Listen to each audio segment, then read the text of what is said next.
Gestação ectópica. Esse é o nosso assunto para hoje. Você já ouviu falar sobre a gestação na trompa. Quem vai trazer mais informações sobre isso é o nosso ginecologista, Dr. Felipe Lanner.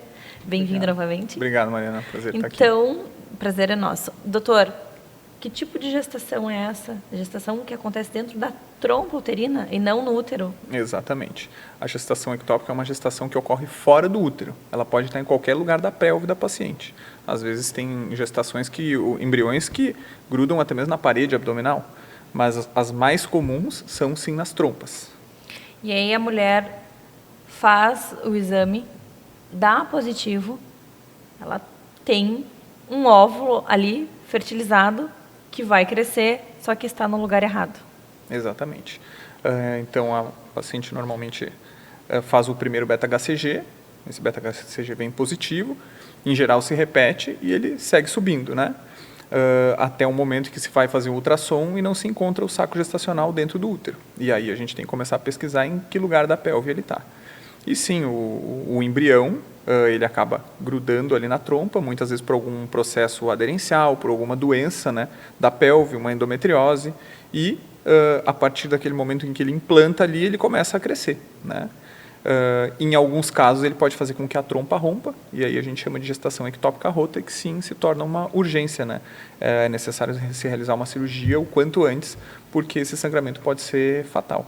Então, o ideal é que a gente descubra antes de acontecer esse rompimento. Tem uma idade mais ou menos gestacional que o embrião ele faz com que a trompa, né, normalmente a gente consegue já ver alguma coisa, alguma alteração no ultrassom ali de 4 a 6, 7 semanas, né?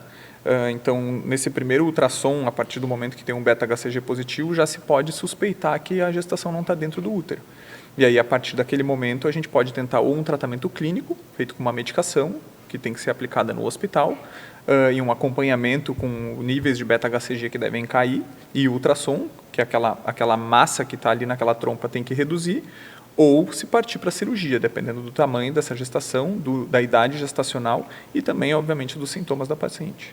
Quando a gente pensa na cirurgia, quais as possibilidades? Tem como só retirar o útero, tem o óvulo, o bebezinho ali, né? Tem que retirar a trompa, como que funciona? Então, existem duas técnicas para essa cirurgia, que é a cirurgia aberta, né, a laparotomia, ou a via laparoscópica, que é a mais indicada e a mais utilizada, né? O transoperatório é melhor e para o pós-operatório da paciente também, né? Mas, em geral, sim, é necessário se retirar aquela trompa, porque ela já é uma trompa doente. Em alguns casos, a gente consegue manter essa trompa, mas é muito difícil, né? São pouquíssimos os casos que realmente aquela gestação ali já não alterou de uma forma que aquela trompa vai entupir novamente, digamos assim. Então, a melhor forma de tratamento, quando necessária a cirurgia, é por uma via laparoscópica, né? Quando a paciente passa por essa situação, por essa cirurgia, e, né, como na grande maioria dos casos tem que fazer a retirada da trompa, ela pode engravidar? Sim. Novamente? Normalmente, eu libero a partir de, no máximo, aí, 60 dias, ela já está liberada para voltar à tentativa de gravidez, né? Se tem uma dúvida muito grande dessas mulheres sobre se a fertilidade delas vai diminuir. Porque se tem aquela ideia de que se retirar uma trompa, por exemplo, a trompa direita e ovular no ovário esquerdo, não vai poder engravidar. Isso não é verdade, né? A trompa, de qualquer lado, pode pegar um óvulo ovulado em qualquer ovário. Então, teoricamente, né, não se reduz a chance de gravidez. O maior risco é que, se essa trompa também tiver algum problema, ela pode ter uma nova gestação ectópica e ter que se retirar essa trompa também. E não existe alguma coisa que dê para fazer, algum exame para ver se está tudo certo ali com a trompa que ficou antes de tentar uma nova gestação? Então, normalmente no transoperatório de uma gestação ectópica, a gente já avalia a trompa contralateral para ver se ela está pérvia e está funcionando. Mas, às vezes, mesmo assim, pode acontecer de se ter uma nova gestação ectópica ali. Quando a gente fala do corpo humano, não é uma exata, né? Exatamente. A gente trabalha com mudanças e hoje era de uma forma, daqui a um mês pode ter mudado. Exatamente. Então, avaliou naquele período e depois já teve uma outra mudança, né, doutor? Às vezes, até mesmo alguma aderência dessa própria cirurgia pode levar a uma obstrução da outra trompa, né? E aí, sim, aconteceu uma nova gestação ectópica. Não é muito comum, mas, sim, acontece. E já aconteceu de gestações gemelares? Já aconteceu comigo até recentemente, uma paciente que foi encaminhada por uma colega que descobriu que essa paciente tinha uma gestação heterotópica. Havia um embrião dentro do útero e um embrião na trompa. Então, os 2 embriões tinham batimentos, eram 2 embriões viáveis. E o desafio era se realizar a cirurgia e se manter o embrião que estava no lugar certo, vivo. E, graças a Deus, a gente conseguiu realizar a cirurgia sem nenhuma intercorrência. A gente removeu aquela trompa com aquele saco gestacional, com aquele embrião, e a gravidez seguiu normalmente. A paciente está grávida e seguindo o pré-natal normalmente. Olha só, algo bem diferente. Isso, e uma cirurgia também vitoriosa. Exatamente, porque... é uma cirurgia de mais risco, né? A gente tem que mexer o mínimo possível no útero e normalmente é uma cirurgia que a gente precisa mexer bastante na pelve, mas deu tudo certo, a paciente saiu bem e no dia seguinte, no mesmo dia da cirurgia, ela já realizou um ultrassom que identificou que o embrião que estava intraútero era um embrião ainda com batimentos. Olha só. E nunca aconteceu de um para cada trompa ao mesmo tempo? Já ouvi falar, mas nunca aconteceu comigo, né? Mas sim, é algo possível de se acontecer. Nesse universo aí nosso feminino, muitas possibilidades, né? Ainda bem que tem pessoas capacitadas que estudam e imagina essa situação de ter um bebê no útero. Exato. E a outra ali sabendo que se a gente deixa na trompa pode romper. Exatamente. E vir um sangramento gigantesco. Isso. Então, assim, descobrir isso no momento, porque se tu tens um exame positivo ali, sim, se tiver um diagnóstico precoce, né, com certeza isso facilita, porque se evitando um rompimento da trompa em uma cirurgia de urgência, o prognóstico é muito melhor. Não, mas o que me chama mais atenção é como que cogita a hipótese de ter um embrião na trompa, porque deu positivo, a mulher está grávida, fez ultrassom, está o bebê ali no útero, ok. Como que tu pensa em vamos dar uma olhadinha nas trompas? Eu acho que no processo, assim, sim, com certeza. Olha por tudo, sempre vê se está tudo faz certo, né? Um ultrassom obstétrico de primeiro trimestre, para se avaliar a gestação, é necessário se olhar os ovários e as trompas e ver se não se tem uma gestação no lugar errado, né? Como é importante a gente fazer o acompanhamento certinho. A gente fazer todos os exames que pedem durante a gestação. A gente não pular. Não fiz naquele período. Pode ser fatal? Com certeza. Se você não faz na data pedida pelo médico, espera um tempo e vem um sangramento absurdo. O que era? Acontecer. Então, assim, acho que a mensagem que fica é da gente fazer tudo certinho, conforme o médico orienta, porque eles estão aqui para nos ajudar, eles estudaram, então investigam tudo, né, doutor? Então, assim, isso foi uma bênção, assim, de conseguir fazer. A gestante ainda está com o bebezinho ali no útero, então parabéns pelo trabalho, né, toda a equipe. E que as mulheres sigam se cuidando, que busquem médicos qualificados para a gente acompanhar, porque a gente está falando não só de uma vida, de várias, né? Exatamente. Da paciente, do bebê. De uma família inteira. De uma família inteira. Obrigada por dividir tanto conhecimento, parabéns pelo seu trabalho, por cuidar da nossa espécie feminina. Isso aí, eu que agradeço pela confiança. E até a próxima. Obrigadão, Mariana. Até mais.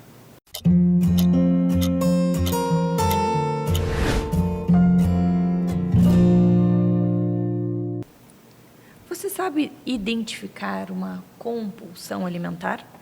A Aline vai trazer informações para nós sobre esse assunto e a gente vai seguir refletindo um pouco sobre mudanças de hábitos. Bem-vinda novamente. Obrigada. Então, queria que tu nos ajudasse a compreender um pouquinho sobre essa questão. O que é a compulsão alimentar? Tá, então primeiro a gente precisa diferenciar, porque no senso comum as pessoas falam com muita frequência, tipo, eu tive uma compulsão alimentar, eu comi uma pizza inteira, eu comi uma barra de chocolate, então eu tive uma compulsão alimentar. E não é bem assim. Então a gente tem os exageros alimentares e a gente tem o que a gente chama do episódio da compulsão alimentar. Então esse episódio de compulsão, para caracterizar a compulsão, a gente costuma dizer que a gente comeria, né? A pessoa teria que comer num intervalo de umas 2 horas, muito mais do que qualquer pessoa conseguiria comer. Então, assim, não é sobre comer uma coisa só, tipo uma barra de chocolate. Não, é comer uma barra de chocolate, comer mais um prato de feijão com arroz, e depois mais pão, e depois mais bolacha, e depois mais um pote de sorvete. Então, é uma quantidade de comida bem significativa num curto período de tempo que a maioria das pessoas não conseguiria comer naquele período. Este é um ponto.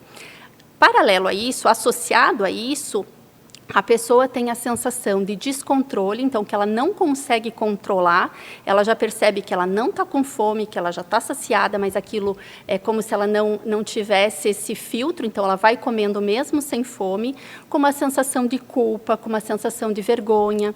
Geralmente os episódios de compulsão alimentar as pessoas fazem sozinhas, justamente por essa sensação da vergonha e da culpa. Então, costuma ser diferente do que simplesmente comer exageradamente, ou aquele outro comportamento, que é o comportamento beliscador, né? Então, que a pessoa vai comendo o tempo inteiro, mas vai comendo pouquinho em pouquinho. Enfim, então, para diferenciar um pouquinho do que é um exagero e do que é uma compulsão. E quando a gente pensa nessa mudança de chave... Vou fazer de novo, tá? Uhum. E quando a gente pensa nessa mudança de chave, o que é necessário para ir mudando? Porque às vezes as pessoas esperam segunda-feira, o começo do mês, de manhã, para mudar. Aí se tu errou, se não, já perdi a semana, porque tem que ser só na segunda. Se errou de manhã, agora não dá mais, vou seguir comendo. Tem isso, né? Tem. Na verdade, tem 2 pontos, que é, quando a gente tem um transtorno alimentar, que é diferente de ter uma relação disfuncional com a comida. Então, transtorno alimentar, a gente precisa de tratamento especializado, né? Com psicólogo, psiquiatra e nutricionista, que geralmente é a equipe mínima para transtorno alimentar.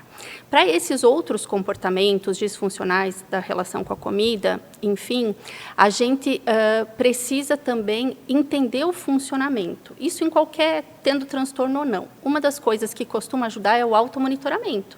Então, eu preciso entender como eu funciono, em que momentos que eu como, né? Então, a gente tem uma ferramenta que se usa muito, que é o diário alimentar. Então, assim, é quando a pessoa ela vai ter a consciência do quanto ela come, como ela come, se ela come por fome ou ela come por só vontade de comer, né? Então, um dos primeiros pilares que a gente trabalha muito é a fome e a saciedade. E muitas vezes as pessoas que têm uma relação disfuncional com a comida, ela não tem essa percepção de quando ela come por fome ou por só vontade de comer, né? Então, entender fome e saciedade e vontade de comer é um aspecto importante. As pessoas costumam também, que era o que a gente até estava conversando, muitas vezes colocar tudo a perder por não ter um padrão que considera adequado. Então, assim, ou eu faço perfeito ou não valeu. 880. Exatamente. Ou eu como direitinho, ou se eu sair da rotina, aquilo ali já colocou todo o meu plano a perder. Aí, o que costuma acontecer? As pessoas têm esse comportamento. Ou eu faço perfeito, ou eu desisto. Ou eu começo direitinho já no café da manhã, ou não adianta fazer nada hoje. Ou eu começo na segunda, ou a semana já foi para o saco. Né? E eu costumo dizer, comece agora. Então, assim, estou na dúvida, não sei o que fazer, apenas começa. No almoço não deu certo, vai ser no lanche da tarde ou no jantar. Então, a gente precisa criar esse mecanismo até para que a autocobrança não seja tão grande.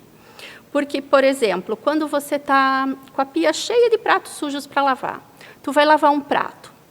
E aí, tu lavando um prato, tu quebra esse prato.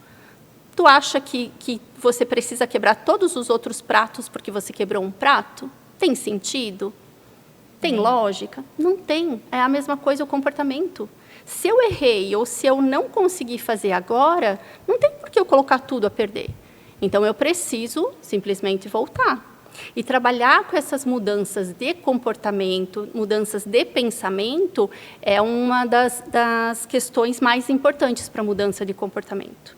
E nisso a terapia é uma excelente opção para nos ajudar muitas vezes no que está disfuncional, no que eu tento e não consigo, quando já traz sofrimento, quando já traz prejuízo, quando a vida começa a girar só em função do que eu não consigo fazer, né? E aí eu quero mudar, mas eu não consigo, aí eu sofro, e aí eu não faço de novo. Então eu vou retroalimentando esse pensamento disfuncional, e isso costuma trazer sofrimento para as pessoas. E como que funciona o teu trabalho? Como que é a terapia voltada para essa questão? Então, eu trabalho com a terapia cognitivo-comportamental, né, que é uma terapia padrão ouro para essas questões de transtornos alimentares, enfim, para a questão da obesidade, emagrecimento. E como é que a gente trabalha, né? Então, primeiro saindo do piloto automático. Então, eu preciso entender como eu funciono. Porque se eu não entendo como eu funciono, eu não consigo ver aonde que eu estou errando e aonde que eu posso usar estratégias diferentes para melhorar. Então, esse é um ponto. Eu costumo dizer que assim, a mudança de comportamento ela é gradual. Então, assim, quando a gente quer mudar tudo de uma vez só, a gente muitas vezes não consegue manter. As pessoas até começam, vou começar a atividade física, então na primeira semana vai todos os dias, às vezes vai 2 vezes por dia, mas daí na segunda semana não se mantém. Então, a mudança no comportamento alimentar, no padrão de pensamento, ela precisa ser construída no que faz sentido para aquela pessoa. Porque, às vezes, o que eu vou trabalhar com uma pessoa não é o que funciona para você na tua rotina, no teu padrão de pensamento, nas tuas crenças, na tua vida. Então, tem coisas que precisam ser individualizadas. Embora a gente tenha um padrão, alguns protocolos para algumas coisas, tem coisas que é muito individualizado. Esse é um ponto. Outra coisa que eu costumo falar muito é valorizar os pequenos passos. Então, assim, eu consegui hoje tomar um copo de água a mais do que eu costumo tomar. Hoje eu consegui ir a pé para o trabalho. Então, as pessoas não valorizam as pequenas conquistas e isso faz com que elas não consigam, muitas vezes, evoluir. Então, se você, por exemplo, tem um boleto para pagar, tá? E aí o boleto é de R$100. Mas você tem R$99 e você tem que fazer um Pix. Tu consegue pagar esse boleto? Não consegue.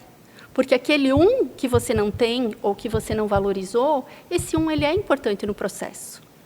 Então, assim, a gente precisa valorizar os pequenos passos, as pequenas vitórias. Então, assim, hoje eu consegui, ou essa semana eu fui melhor do que eu fui na semana passada. Isso precisa ser valorizado.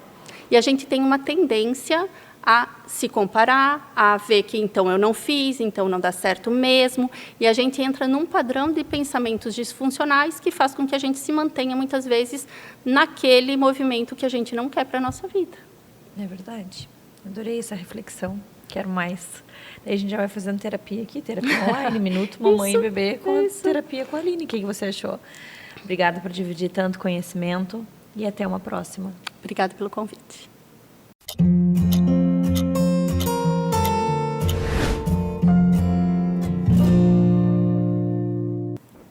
Sedação na odontopediatria. Com ela, a nossa Carol. Bem-vinda novamente. Muito obrigada. O que precisamos saber sobre esse assunto? Sedação, odontopediatria. Ai. As mães ficam um pouco ansiosas. Sim. E por isso, justamente, trouxe esse tema para a gente entender um pouco mais. Então, fala para nós. Isso mesmo, é um tema que traz um pouco de tensão, né?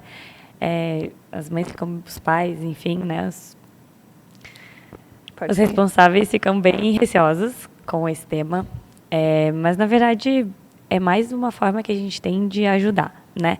Então, assim, a gente pode fazer sem sedação? Vários casos a gente pode, mas a gente traz essa opção como um conforto para a criança, né? Porque se para a gente já é desconfortável ficar com a boca aberta por, sei lá, 1 hora ali, para a criança é mais difícil ainda. Eles já são mais agitados, já querem estar correndo e saracoteando por aí e não conseguem, às vezes, né? Às vezes não tem nem a maturidade para ficar ali paradinhos como a gente precisa, né? Nesse caso.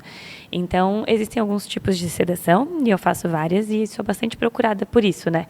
Então, por isso que a gente trouxe esse tema hoje para poder abordar um pouquinho a sedação e os tipos. Então, tem a sedação que a gente fala que acho que é a que mais me procuram, tá? Que é o cheirinho, que é a sedação com óxido nitroso. Mas, na verdade, assim, o que acontece com o óxido nitroso, a criança não dorme. Muitos pais acreditam que a gente vai colocar o gás, a criança vai inalar e vai dormir e eu vou poder trabalhar.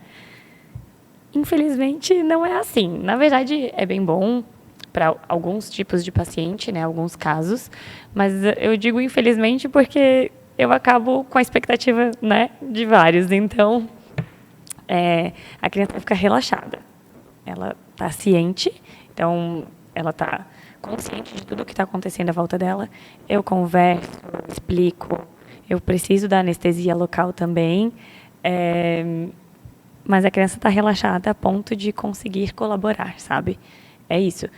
Claro, depende da idade, para saber se vai conseguir inalar o gás e ficar com a boca aberta para fazer o procedimento, porque se respira pela boca, não vai funcionar.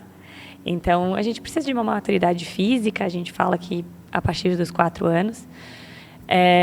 Então, tudo tem seus prós e contras, né? A sedação com óxido nitroso tem a questão de maturidade física para inalar o gás e ficar com a boca aberta. Tem que ser uma criança que senta na cadeira, né? Porque se ela tiver muito medo ou, enfim, algum trauma e nem sentar na minha cadeira, não vai adiantar. A gente precisa que ela fique ali sentada e sem chorar, porque se o nariz entope do choro, a gente já não consegue também, né? Não vai inalar o gás. Então, tem alguns pontos. Esses são os principais, eu acho, do óxido nitroso, que serve para muitos casos, mas geralmente, assim, situações mais simples. Uma restauração, sabe? Ou restaurações que podem ser feitas em consultas separadas. Um tratamento um pouco mais lento, assim. Temos a sedação endovenosa, que daí a médica ou a equipe médica vai até o consultório, faz a sedação. Então, eles cuidam dessa parte, da parte de sedação e cuidar de como está a criança. Eu não preciso me preocupar com isso. Eu só preciso me preocupar com o que eu estou fazendo ali, com o meu procedimento na boca. O resto do corpinho da criança está sendo amparado pelo médico. Então, eles levam toda a aparelhagem de monitoramento. Está tudo tranquilo. Eu fico tranquila que eles estão cuidando. A criança dorme, acorda sem lembrar de nada. E aí, pronto, a gente tem mais tempo de trabalho, sabe? Mas, claro, como eu falei, tem seus contras. Então, assim, a gente tem um tempo limite de procedimento também. É muito maior do que o que a gente consegue do óxido nitroso. Porque o óxido nitroso acaba ficando cansativo até pro dentista que está fazendo, né? Porque se eu for ficar muito tempo ali, fica cansativo. A criança vai se mexendo. Por mais que esteja relaxada, tem o seu limite, né? Tem o limite da criança, enfim. Então, com a sedação endovenosa, a gente consegue que a criança durma por um período, mas a gente tem que pegar a veia, né? O acesso. Então, tem a agulha, a criança vê a agulha. Claro, os médicos têm técnica para isso, né? Eles são preparados também. Mas tem essa parte que muitos pais querem fugir. É justamente o que eles querem fugir, né? Mas nos ajuda muito, porque daí a criança dorme e acorda pronta. Que sonho, né? Excelente. Assim fica melhor. Essas são as duas técnicas que eu mais uso. Existe a medicamentosa também, que eu não costumo fazer muito no consultório, mas a gente pode associar com o óxido nitroso também. E aí, nesse caso, se a gente associar a medicação com o óxido nitroso, tudo isso feito por mim, a criança tem a amnésia. Ela esquece do que aconteceu ali. Então, ajuda bastante também, né? Mas nem sempre precisa e eu evito usar, sabe? Mas, e às vezes tem situações de crianças atípicas também que necessitam sim, de uma... Exatamente. Então, assim, tem casos de bebês, né, que precisam, às vezes é a frenectomia, fazer o cortezinho ali da língua. Às vezes bateu e precisa tratar o canal do dente. Então, tratar o canal de um bebê não é muito simples, né? Eu imagino. E aí a sedação nos ajuda bastante. Crianças atípicas. Em caso de crianças atípicas, eu faço até só a limpeza, sabe? É só a profilaxia. Pra gente é só, né? Mas para eles, às vezes, é difícil. Eles não conseguem o barulho, ficar parado. É muito estímulo junto. Então, às vezes, a gente não consegue fazer uma limpeza bem feita no consultório. Outras vezes, nem avaliar. A gente consegue nem olhar direitinho, assim, cada cantinho, como a gente precisa fazer, sabe?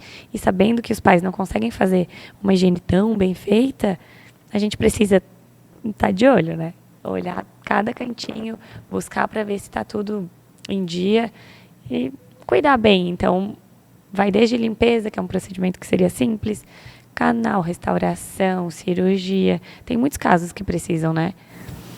E quando a gente pensa nessa escolha, Você faz uma consulta com os pais, explica como você está me explicando, e aí juntos vocês escolhem o melhor caminho para traçar e resolver a situação. Com certeza. Assim, tem gente que me procura sabendo o que quer.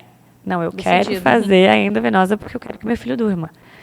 Beleza, a gente pode conversar, eu explico melhor como funciona para garantir que a expectativa está condizente com a realidade, né? Porque às vezes a gente imagina uma coisa e não consegue fazer exatamente o esperado no consultório.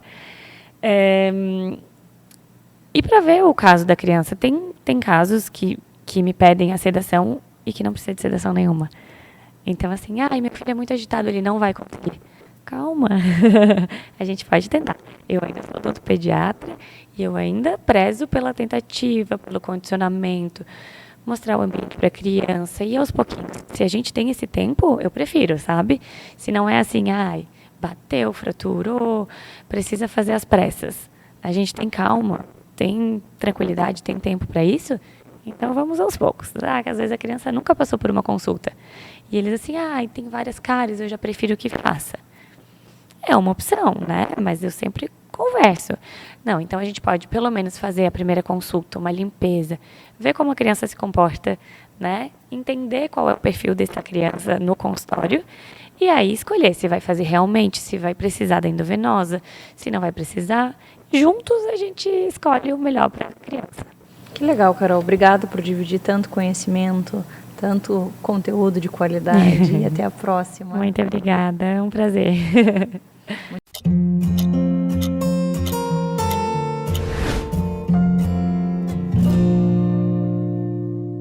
Obesidade e o câncer de mama. Será que existe alguma ligação? Quem vai nos explicar tudo sobre esse assunto é a nossa mastologista, a doutora Rafa. Bem-vinda novamente. Muito obrigada. É um prazer estar aqui com você novamente. Rafa, me conta então, tem relação a obesidade, o câncer de mama? Conta tudo para nós. E tem muita relação, né? Hoje em dia a gente vive uma epidemia de obesidade, né? E cada vez mais a gente vê isso relacionado com o câncer de mama, né? Então, o excesso de gordura corporal, ele promove uma inflamação crônica, essa inflamação crônica aumenta os níveis de hormônio e esses níveis de hormônio aumentados acabam estimulando a carcinogênese, né? E esse estímulo da carcinogênese está relacionado com muitos tipos de câncer. Então, a OMS, né, já determinou que 13 em cada 100 tipos de câncer são causados pela obesidade. Então, a gente tem esôfago, estômago, intestino, endométrio, ovário e aí entra também o câncer de mama, né? Então, a gente sabe que mais de metade dos adultos já estão em obesidade hoje. A gente tem, nesses últimos 10 anos, um aumento de 42% para 53% de adultos em sobrepeso e obesidade. Então, o impacto no câncer é absurdo, né?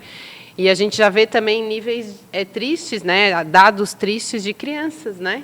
As crianças de 5 a 9 anos também, 1 em cada 3 crianças com obesidade e sobrepeso. Então, isso vai impactar na vida delas daqui para frente, né? Então, a gente precisa chamar a atenção da obesidade, claro, puxando um pouquinho para o câncer de mama, mais ainda, porque a gente tem piora de quadros, né, quando a gente fala de câncer de mama em pacientes que são obesas. Daí, a pessoa que é obesa e descobriu um câncer de mama, ela vai precisar ser submetida a um determinado tratamento. E esse tratamento, ele tem uma eficácia diferente de uma pessoa que não é obesa? Eu diria que assim, o câncer de mama, ele tem a sua principal incidência em pacientes mais idosos, né? Então, ali acima dos 50 anos é onde a taxa de câncer de mama é maior. E essas pacientes, geralmente, elas já estão na menopausa, né? E com a menopausa, acaba tendo o excesso de peso, por causa da própria lentidão do metabolismo, né? E quando a gente tem essas pacientes na menopausa com sobrepeso, a gente tem muitas vezes piora do quadro, né? Então a gente descobre tumores mais avançados, a gente tem tratamentos que acabam sendo menos eficazes ou mais invasivos, porque você tem um diagnóstico muito mais avançado, né? Então, acaba sim tendo um impacto, não só no diagnóstico, como depois na recidiva, ou seja, você tem aumento de chance desse câncer voltar nessas pacientes que são obesas. Então, o impacto no tratamento delas é assustador, né? Diríamos assim, né? Então, é muito importante a gente ter esse controle de peso durante o tratamento, mas antes de a pessoa ser diagnosticada com câncer de mama, se ela está em sobrepeso, ela tem um prognóstico pior do que aquela que não tem sobrepeso e obesidade. Olha só, impactante, né? É muito. E quando a gente pensa, escutamos tudo isso que tu nos falou.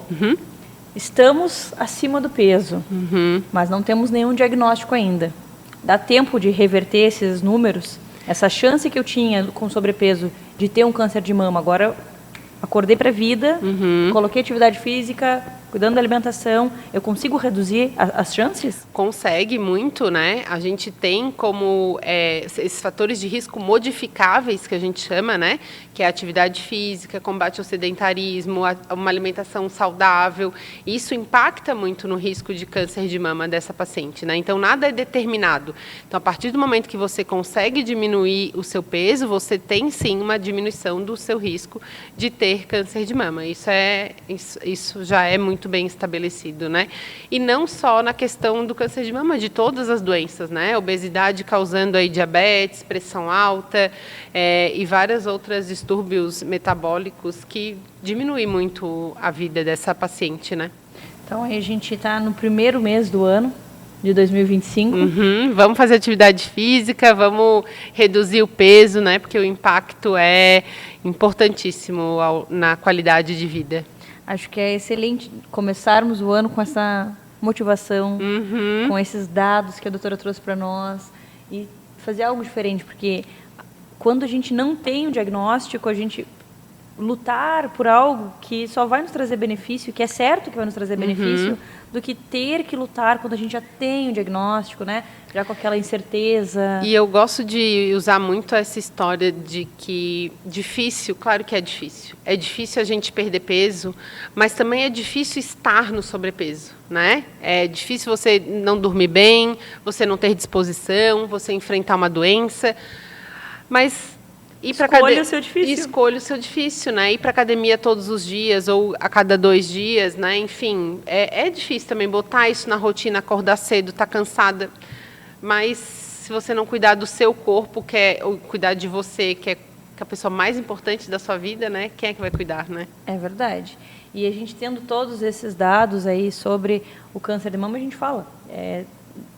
Em qualquer plataforma, em qualquer site de notícias, os estudos sempre mostram a relação da obesidade com o câncer de mama. Então, a gente sabe, como eu sempre digo, se a gente pudesse ver no futuro o que aconteceria, a gente não mudaria? Então, se a gente só imagina que pode acontecer, já muda, não precisa esperar acontecer, né? Virar a chavinha antes, né? É bem mais importante. Então, esse eu acho que é o recado para 2025, né? Começar o ano fazendo atividade física. Fazendo atividade física e perdendo peso. Isso aí. Então, fica esse convite para você, para se exercitar, para cuidar da sua saúde. Aproveite também. O verão, né? É verdade. Que é uma época boa para começar e manter esse hábito, né? Verdade. E hábitos saudáveis, né? Se inspirar em alguém aí e fazer um desafio para você, né? Começar um esporte novo, talvez, né? É verdade. E a doutora seguir ali o Instagram dela e ver ela correndo. Vamos correr, Eu perguntei, como que eu começo? Ela coloca o tênis e vai. Então, é isso. É isso. É verdade. Enquanto a gente não coloca o tênis e não vai, nunca vai acontecer. Então, acho que precisa, às vezes, só começar. Exatamente. Adorei. Obrigada por dividir esses dados conosco, por dividir tanto conhecimento e por fazer esse convite para quem está nos acompanhando, para a gente sair da nossa zona de conforto e buscar saúde, não esperar um diagnóstico que a gente não quer, né? Justamente. Até a próxima. Até.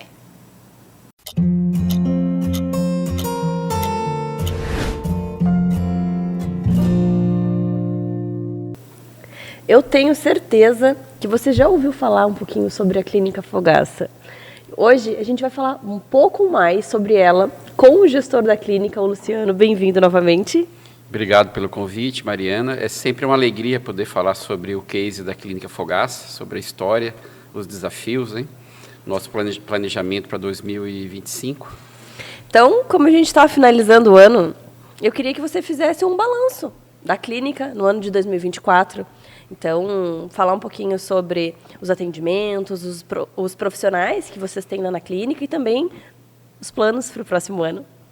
Então, a clínica, ela, na pós-pandemia, ela se desenvolveu bastante. Antes da pandemia era uma unidade, né? Era a clínica médica e terapias. A partir de 2020 teve a inauguração do espaço terapêutico, segunda unidade. E em 2023, dezembro de 2023, então está fazendo um ano, né? Está de aniversário, a clínica Fogaça Life. Então são 3 unidades, uma clínica médica e exames, uma clínica de terapias convencionais, psicologia, nutrição, fono, fisioterapia e avaliação psicológica. E a terceira unidade, que é a caçulinha, clínica Fogaça Life, que é atendimento de TEA, né? Atendimento de autismo, todas as abordagens, psicologia, fonoaudiologia, terapia ocupacional, fisioterapia, acupuntura médica, são 4 médicos acupunturistas, e fisioterapia pélvica, são 4 fisioterapeutas pélvicas lá na clínica Fogaça. Então, hoje a clínica ela conta com mais de 130 profissionais nas 3 unidades, 47 colaboradores, então é um desafio, né, gerir toda essa estrutura, mas me deixa satisfeito, me deixa feliz, porque a cada mês a gente vem aumentando o nosso faturamento, a gente vem crescendo, sempre mantendo a qualidade, mantendo uma boa avaliação. Hoje nós temos 2 métricas, né, em relação à qualidade de atendimento. Uma é pelo Google, onde o cliente pode a qualquer momento ir lá e avaliar a clínica. E a nossa média, ela é a mais alta que eu conheço, né? Não existe uma disputa para saber quem é o mais bem avaliado, mas eu desconheço uma clínica que tenha mais de 4.000 avaliações no Google e a média seja 4,7, tá? Porque o máximo é 5. Se a gente fosse transferir para uma média de 0 a 10, essa média seria em torno de 9,4. Nós temos no nosso sistema uma avaliação por NPS, né? O sistema dispara depois que o paciente é atendido, e a nossa média dá em torno de 9,6. Então, assim, é muito próximo a média do Google com a média do nosso sistema. Então, isso nos deixa feliz, porque acaba realmente mostrando que nós temos um bom atendimento, e faz parte dos nossos valores, né, dos nossos princípios, atender com qualidade, uma boa estrutura, atendimento humanizado, profissionais com bom currículo, que possam olhar no olho do paciente e não se prender só a um sintoma, mas a gente sabe que a dor é muito maior do que aquilo que o paciente está apresentando ali, né? Então, é algo mais sistêmico, e a gente procura profissionais com esse perfil, com atendimento humanizado, e que possa ver o paciente como um todo, né? Que legal. E quando a gente pensa lá na Clínica Fogaça, a gente também se preocupa na questão de plano de saúde. E isso também é um diferencial de vocês, porque vocês atendem diversos planos de saúde e, além disso, tem um plano próprio, né? Sim. Eu fui numa reunião uma vez com alguns médicos e fiz uma pergunta. Vocês têm plano de saúde? E foi 100%, disseram que tinham plano de saúde. E eu perguntei, todos atendem plano de saúde? A resposta não foi 100%. Então, assim, as pessoas precisam, elas querem, precisam ter o plano de saúde e tem que ter clínicas que atendam o plano de saúde. E a Clínica Fogaça, ela atende plano de saúde semelhante como se fosse o particular, não tem diferenciação.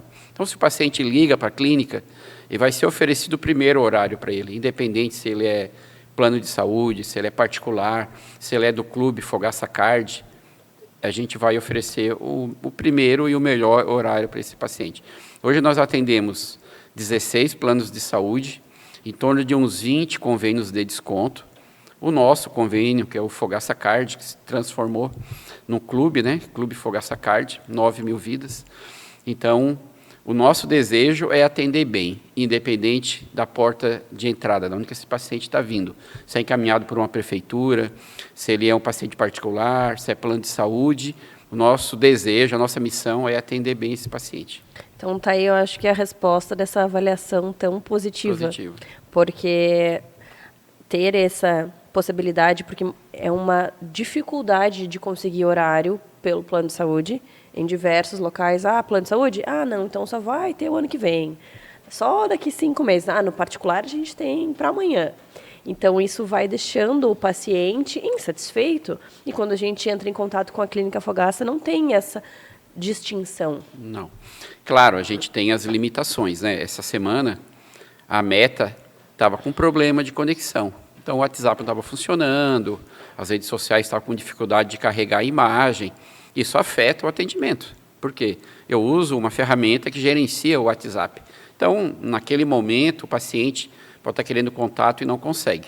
Então, isso, muitas vezes, você tem uma avaliação negativa, porque uma questão de tecnologia, uma sobrecarga de pacientes, né? A legislação não me permite contratar colaboradores para trabalhar, tipo, 2 horas da manhã e 2 horas da tarde, né? Então, a gente sabe que em alguns momentos do dia é mais carregado de mensagem. A gente tenta fazer o possível para direcionar o máximo de colaboradores naquele período, mas mesmo assim tem as limitações.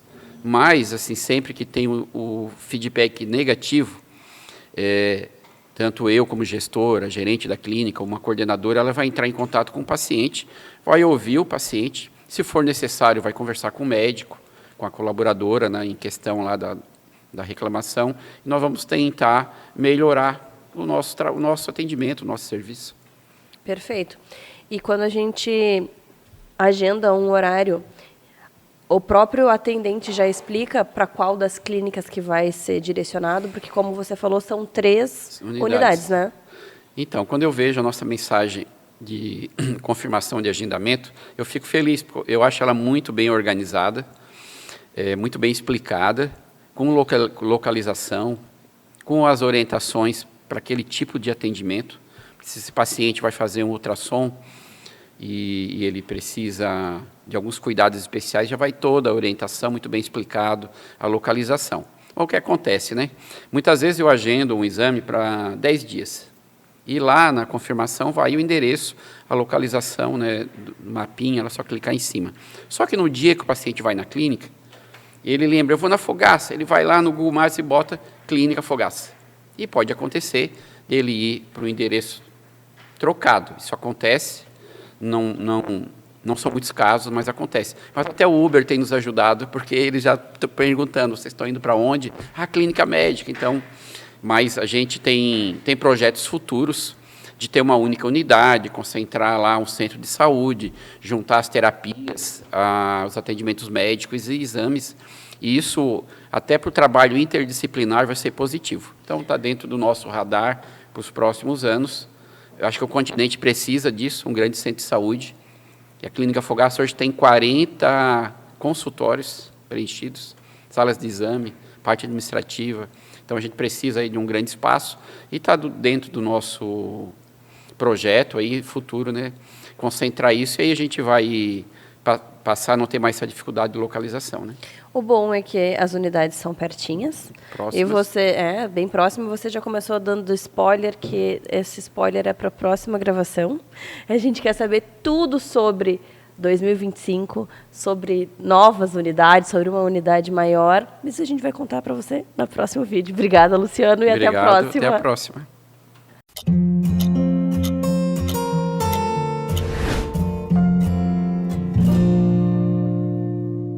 Vamos falar sobre mitos e verdades na odontologia com a nossa maravilhosa doutora Mônica. Bem-vinda novamente. Tudo bom? Tudo ótimo Obrigada. ter você aqui. Vamos, então, tirar muitas dúvidas e vamos para o primeiro mito ou verdade. Não é necessário ir ao dentista se não houver dor. Mito ou verdade? Mito. A dor é apenas um sinal, né, de que algo não está errado, mas o ideal é você ir antes que isso aconteça. Então, mito. Próxima. Higiene bucal adequada previne a maioria das doenças bucais. Mito ou verdade? Verdade. Escovação, creme dental com flúor, uso do fio dental, uso do raspador de língua. Ok, é isso que tem que ser feito, não tem segredo. Previne. É isso que previne a doença cárie. Porque quando a gente pensa nessa doença, ela é muito comum, então ela está diretamente ligada com uma má higiene bucal. Má higiene bucal, Mari, é açúcar. É uma Um combo. A doença cárie, ela é multifatorial. Então, não é só o açúcar, não é só a má higiene, é a associação desses fatores, juntando-os com o tempo, com os intervalos de tempo que essa pessoa vai ingerir o açúcar. Quanto mais ela ingerir, não em quantidade, mas por dia, em intervalos de tempo, maior a chance dela ter cárie. Vou dar um exemplo.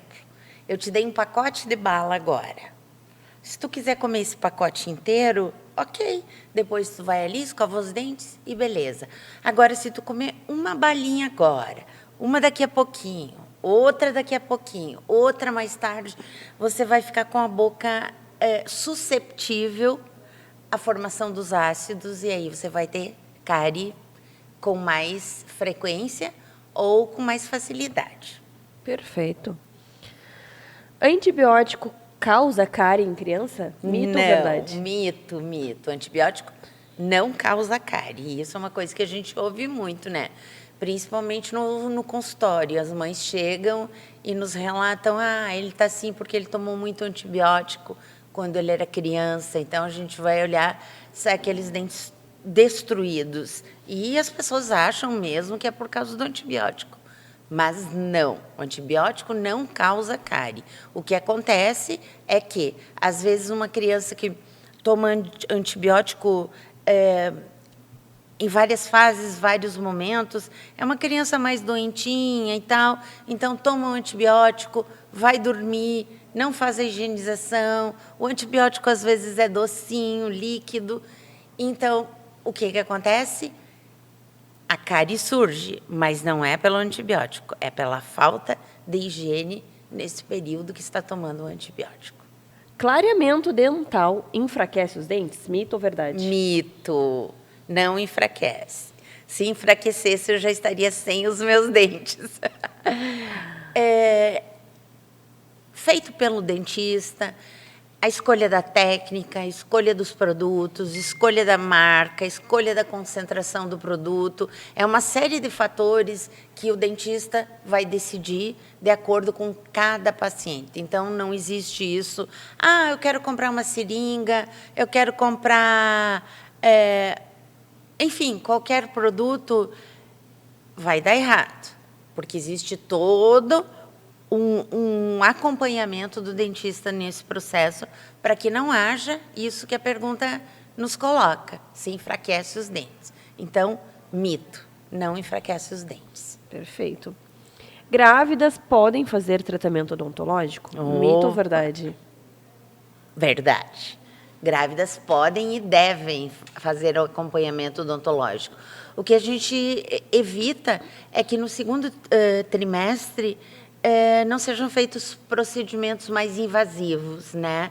Mas o acompanhamento da gestante é muito importante para que quando ela receba seu filhinho, quando o bebezinho nasça, ela esteja com a boca em dia, né, Mari? Vai chegar pertinho, né? Então, tem que ter esse acompanhamento. E a gente sabe também que várias doenças que começam pela boca afetam ali a própria gestação. Exatamente. Existem doenças bucais que afloram durante a gestação e que muitas vezes criou-se o dito, que é mito também, que mulheres grávidas perdem os dentes, que mulheres grávidas as restaurações caem. Então, isso é mito total, isso não existe. Não há nada científico sobre. Vamos para a próxima.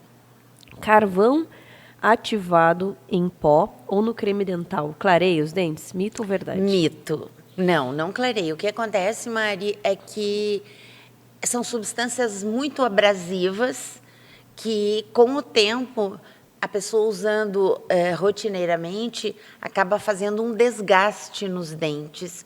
Então, cria-se uma sensação falsa de que houve um branqueamento. Mas esse branqueamento é ilusório. Então, assim, eu não recomendo. Próxima. Dente doendo é sinal de cárie? Mito ou verdade? Mito. Nem sempre, né? Existem muitos tipos de dores na boca. Por exemplo, sensibilidade dentinária, a retração gengival, o bruxismo, enfim. A cárie é um dos problemas, é uma das doenças que podem vir a causar dor. Ou pior, ela se propaga, muitas vezes, silenciosamente. Ou seja, não tem o aviso de que ali tem o problema.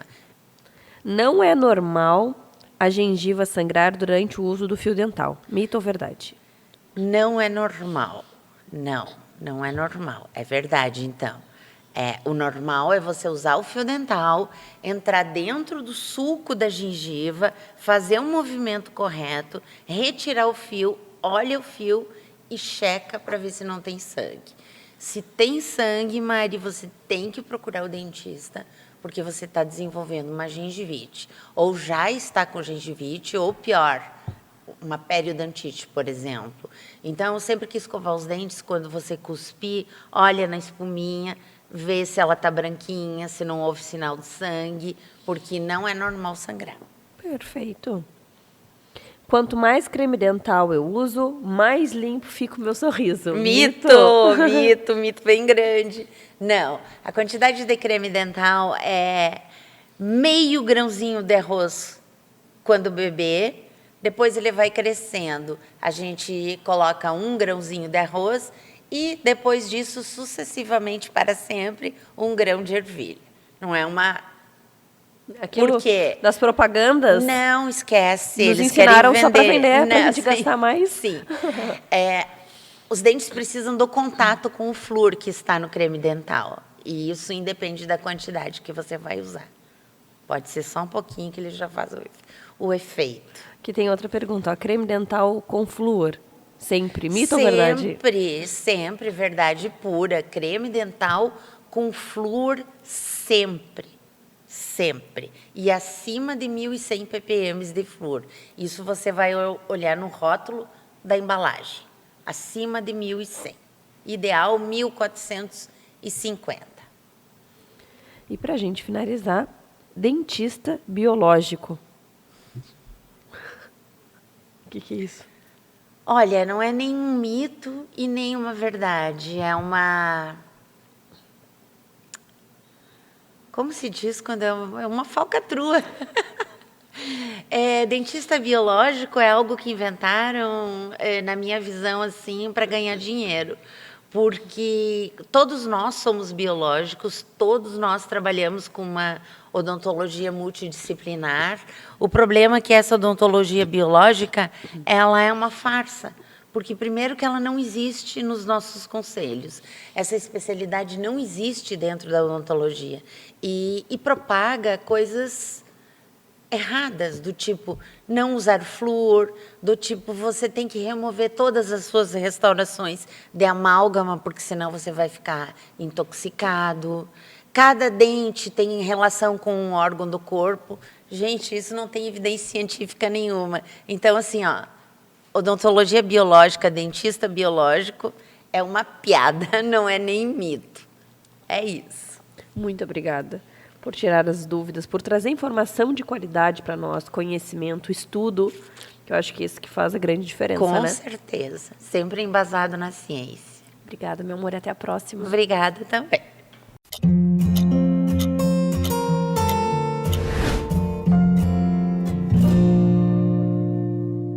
Estamos vivendo uma era totalmente digital, e a gente fala aí no digital em todas as áreas, na saúde também. E hoje eu trouxe uma profissional da área da saúde, uma fisioterapeuta pélvica, para falar um pouquinho sobre essa era digital. Mi, bem-vinda novamente. Obrigada, Mari. Muito obrigada pelo convite. A gente sabe que quem não está no digital está errado, né?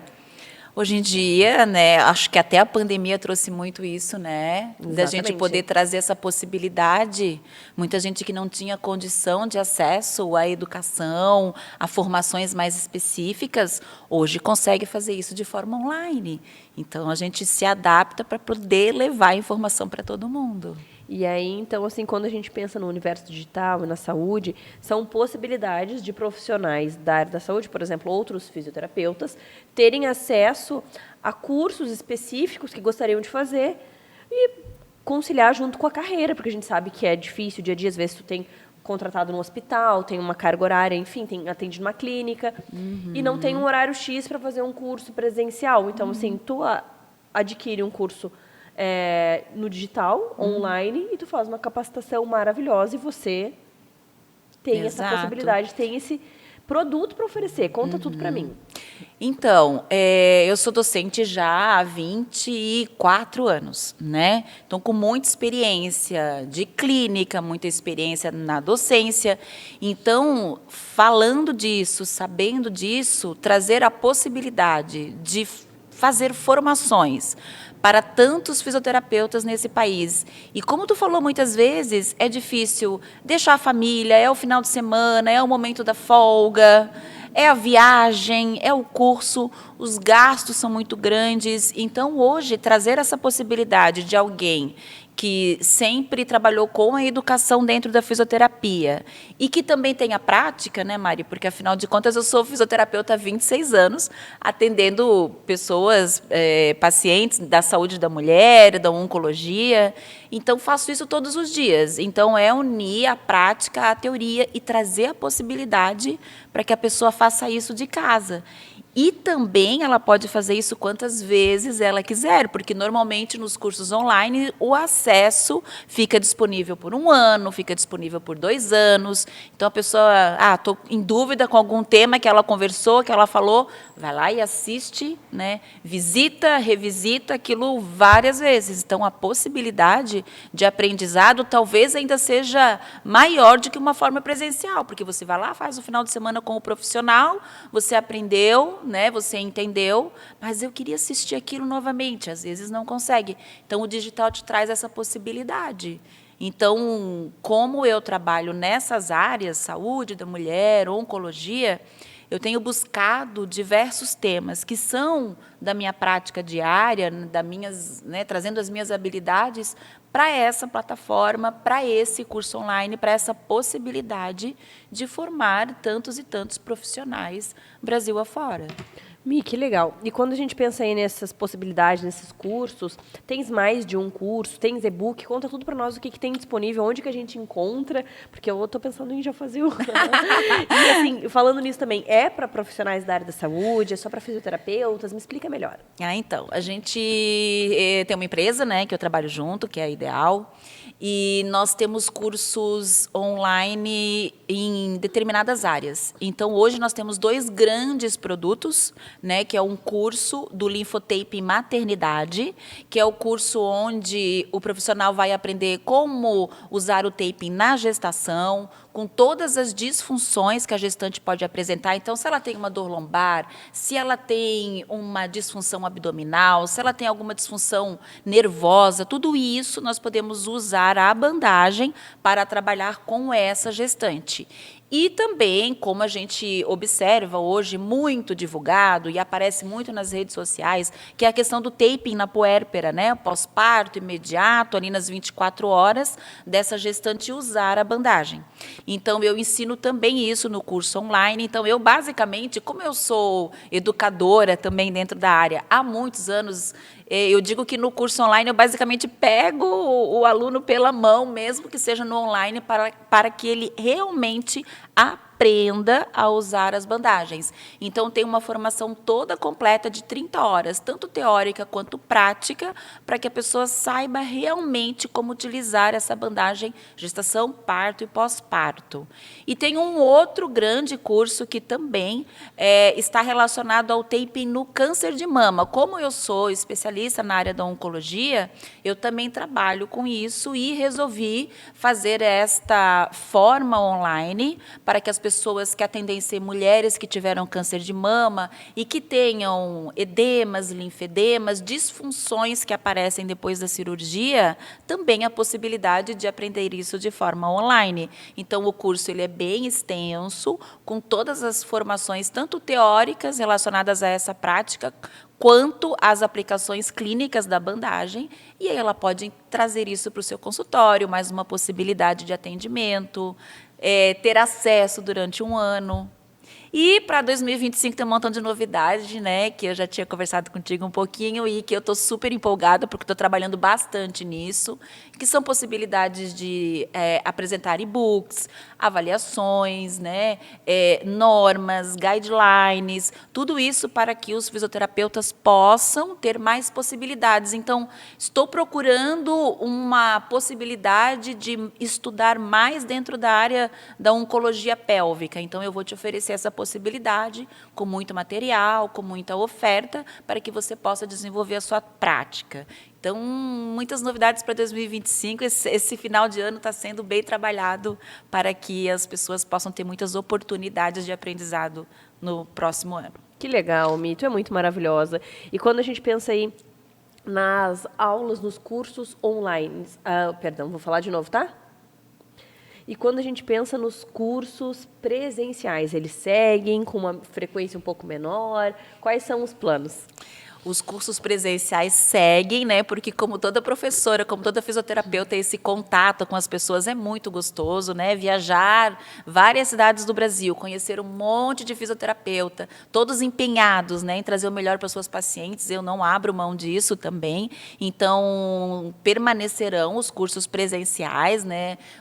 Teremos alguns mais aqui em Florianópolis, voltados para os profissionais da região, Santa Catarina, sul do Brasil, enfim. Se bem que a gente também recebe profissionais de outros estados. Então, teremos vários aqui em Florianópolis, porque eu estou dentro de casa, então facilita. Mas os cursos do linfotaping, o curso completo, ele será ministrado nas capitais.